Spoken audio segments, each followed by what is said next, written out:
कोरटकरला तेलंगणामध्ये लपण्यास काँग्रेसनं मदत केल्याचं परिणय फुकेंनी म्हटलंय. तर कुठे लपला त्याचं सर्टिफिकेट आणा असं आव्हान वडेट्टीवारांनी दिलंय. त्यावर कोरटकरचा मोबाईल सापडलाय, काँग्रेसचा नेता समोर येईल असं फुके म्हणाले. ते काँग्रेसच्या एका नेत्याकडे लपून होते आणि यामागे निश्चितच कोरटकरला वाचवण्याचा प्रयत्न काँग्रेसच करत होती हे स्पष्ट झालेलं आहे. आणि कुठेतरी कोरटकरला या प्रकारचं काहीतरी वक्तव्य करून कोरटकरबद्दल मला असं वाटतं की काहीतरी आपण दिशाभूल करतोय.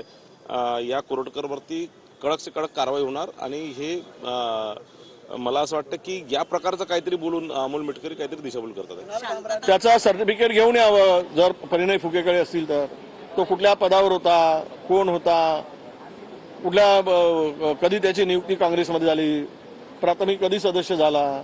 म्हणजे आपलं पाप झाकण्यासाठी काँग्रेसवर टीका करायची आणि पाप लपवायचा. आणि तुमचं तोंड ज्यावेळेस कोरटकरावर उघडत नाही तर तुम्ही काय काँग्रेस नेत्याचं नाव घेता.